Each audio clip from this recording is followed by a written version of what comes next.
జరుగుతున్నాయి. ఇప్పుడు మనం చూస్తా ఉన్నాం గవర్నమెంట్ స్కూల్లో చదువుకుంటే తప్పకుండా ప్రయారిటీ ఏదైనా మనకు బెనిఫిట్ అవుతుంది. అయితే మనకి ఏమైందంటే గవర్నమెంట్ స్కూల్ కానీ గవర్నమెంట్ హాస్పిటల్ అంటే నమ్మకం పోయింది.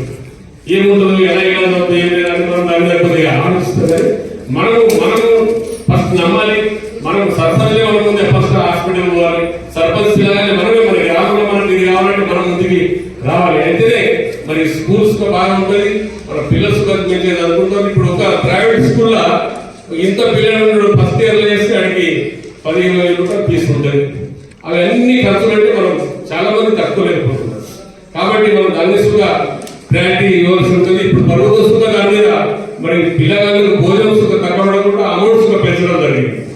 నేను నియోజకవర్గంలో ఎక్కడన్నా ఏరియాలో పోయినప్పుడు దీని మీద తప్పకుండా స్కూల్ విజిట్ చేస్తున్నా, హాస్టల్ విజిట్ చేస్తున్నా. అక్కడ ఏం సమస్యలు ఉన్నాయి, అన్నం భోజనం ఎలా పెడుతున్నారని మరి చాలా మంది భోజనం అయితే పెడుతున్నారు.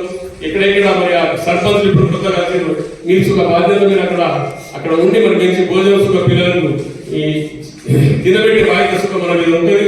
మరి గ్రామస్తులు మనం అంతా కలిసి ఆ పని చేయాలా. మరి